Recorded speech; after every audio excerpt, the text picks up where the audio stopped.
All right, Libra, welcome to your monthly horoscope for April of 2015. My name is Athan. Okay, so we have another transitional month, but not nearly as intense as last month in March. We have, just really for the first 10 days, we have a lunar eclipse taking place in your 12th house. We've got the Sun and Mercury going over Uranus, finishing up of the fast-moving planets over Uranus, not really activating the Uranus Pluto Square as much as it was in March because that exactness is much less, but still finishing up some things for the first 7 to 10 days. Then as the month progresses, things definitely pick up. We've got Jupiter going station direct, which is really nice. A lot of the fast-moving planets going into Aries, a new moon in Aries. So essentially April is like the beginning of a lot of the solar eclipse new beginning energies from last month. So last month, solar eclipse was the beginning of the next 6 months. So this is the first entry point into that for sure. Now it starts on the 4th when we have the lunar eclipse in your 12th house. So I think around 6 months ago, you guys may have started something new with your goals, your ambitions, your drives. You had a solar eclipse in your first house back in October of last year. So this could be a culmination of those things, and it could be a culmination of either spiritual understanding, maybe working behind the scenes, or a culmination of some of those things particularly that you were working on, depending on that. So in either case, that's very nice actually from that full moon energy from your first house, from that solar eclipse. But this is about spirituality here. This is about connecting to the deeper elements of life. And that's what this whole March and early part of April has been about, is spirituality, especially for you guys this month, early part of this month. So go within, do some of that reflection, maybe some of that meditative time to connect to spirit, especially around the 4th. Now on the 5th, we've got the Sun going over Uranus, activating, squaring up to Pluto. So this is about our creativity, our self-expression. And so all this transformational energy has been happening in your 6th house, right? So it's your health, your routine, your day-to-day activities, your self-improvement, essentially, or perhaps helping others improve too through service work, through your service work. And so that energy has been trying to break free with that Uranus, and it's been squared by your communication sector, your thought sector, with Pluto. So your guys' whole thoughts and communications are transforming or changing. And like I said, for the first 10 days, this is especially so. But this has more to do with your self-expression and enjoyment for life. So it's a breaking free taking place here.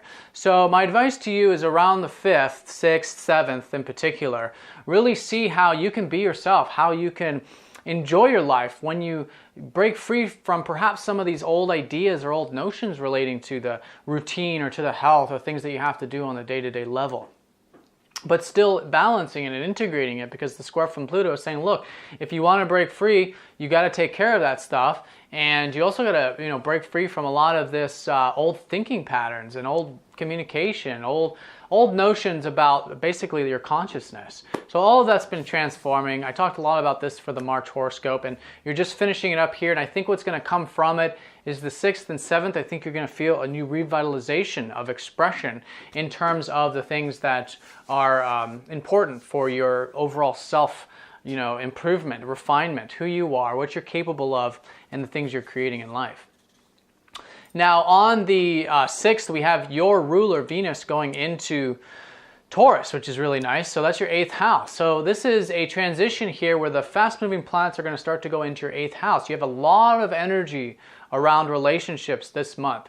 And this is, I think, coming from you wanting to get deeper in life, wanting to get deeper with your relationships, and just in general, maybe wanting to take things to the next level, whether it's in a particular relationship or with a business partnership or something like that. By all means do so, but it could just be general, wanting to be open and transparent with those around you. So by all means, that's the enjoyment factor from the 6th onward for the rest of the month. Now on the 7th and 8th, we've got Mercury. This is the last of the fast-moving planets to go over Uranus. Mercury goes over Uranus, squares up to Pluto. So I think there's some understanding perhaps.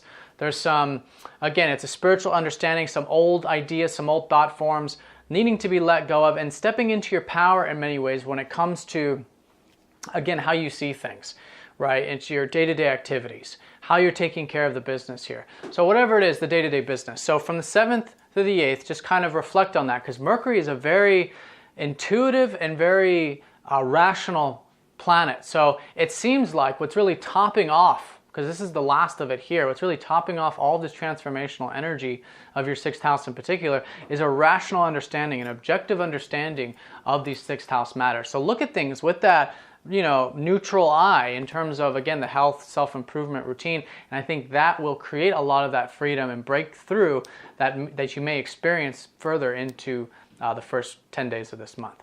Now on the 8th, we've got Jupiter going station direct in your 10th house. So this has been expansion and opportunities since the middle part of last year in terms of your career, your public sector stuff, or anything you're doing on that public level. So with Jupiter, this is a sort of reflection time, or has been a reflection time since December, of you thinking about career, maybe thinking about what you're doing on a public level, how you can see those opportunities, what you can do with those opportunities, and cultivating them, or perhaps reworking some of those things. So now with Jupiter going station direct on the 8th, and it's a subtle energy, I think you'll notice as the month progresses is more of those opportunities becoming externalized. So between now and the middle part of this year, you're going to continue to have Jupiter in that 10th house. So see those opportunities when it comes to your career. But when you see those opportunities, you got to make something of it. You got to walk through those doors, right? And I think you're going to start to see those more and more here as the month progresses, which is really nice. On the 11th, we have Mercury going into Aries, more of the energy into Aries now to join up with all of these other fast-moving planets, Mars actually in particular. So your 7th house is where Aries is. So this is, again, that emphasis on relationships. Now with Mercury, I think just in general for the middle part of this month, from the 11th to the 27th, I think you're going to be thinking about relationships. I think there's going to be a lot happening from the day-to-day environment, maybe with your friends, maybe with those you're close to, just relationships in general. So by all means, do that and treat it as a learning experience, because that's what Mercury really represents, is going through the day-to-day motions and learning from that. I think you can learn a lot about relationships in general this month. On the 12th, we've got Mars sextiling up to Neptune on the 12th from that 7th house. I think this could be a really nice day for relationships, actually, especially with Mars being the ruler of your 7th house. It's going to be a romantic time also for those of you in a relationship, or if not in a relationship, maybe a sort of just fun, enjoyable, flirtatious kind of energy there too around the 12th, which is really nice. Good opportunities there with people, opportunities in all types of relationships around the 12th. On the 14th, we have the Sun going into that 7th house, into Aries, where the Sun's going to magnify and really illuminate the relationship side of things. So that's romantic also. That's very creative too. Creative things, romantic things, fun things, enjoyable things with relationships for the next 30 days are available for you. So that's an energy shifting here mid-month on the 14th. And the Sun is exalted in Aries, which really boosts that 7th house for you. Big stuff there with the 7th house. 15th and 16th, we've got Venus opposite up to Saturn. So I think with whatever these deeper things you're involved with this month, whether it's enjoying, again, the deeper connections or maybe sharing resources or something like this, just balancing that with a lot of the hard work that you've been putting into or could have been putting into in regards to your sense of self-worth and finances. Saturn has been transiting your 2nd house, and right now you're reflecting on these things, how you can set the disciplined approach to the finances, to the wealth, to your sense of self-worth. So whatever that is, that balancing, that responsibility you're taking care of in that 2nd house, it's balancing that with these other things you're associated with. Maybe if it's shared resources, it's making sure that you are balancing other people's resources with your own, or other people's values and your own values. So I think just overall, an understanding of the balancing point between self and other when it comes to the things you enjoy is definitely going to be important for you, especially mid-month around the 15th and 16th. But all that goes hand in hand with all this activity in your 7th. I just feel like there is this balancing point between the things that you're working on, the things that you value, and understanding more about relationships, or a relationship in particular. Now the 17th, we've got Mars squaring up to Jupiter, which is actually very optimistic energy, but I want to say stay balanced with this, especially because we have the new moon a day after on the 18th in that 7th house. So really just 17th, 18th, and 19th, use that time as a reflective time in terms of your relationships. Think about maybe if you're starting something new, a new perspective, but just reflect on these things. 17th, 18th, 19th. Don't rush into anything, because a square from Mars and Jupiter does suggest that it's okay to make plans, but with that new moon energy, you want to kind of take it easy. You want to just reflect on it. And then later on, 21st, 22nd, once the moon starts to get fuller, and for the rest of the month, that's when a lot of these ideas or ambitions or whatever it is that you're thinking about in terms of relationships in general, again, or a new relationship, friend, romantic, otherwise, that can be the time of definitely starting to put action into it, initiating things, moving forward with it, especially because on the 21st and 22nd, we have Mercury going over Mars and then trining up to Pluto, which is very assertive energy, very powerful energy. So again, if you are thinking about initiating things, definitely wait from the 21st, 22nd time period. That would be an excellent time to do so. But all in all, it's a really good time for just, in general, motivation, in general, putting your energy into things, whether it's career, relationships, or whatever. On the 26th and the 29th, we have some opportunities.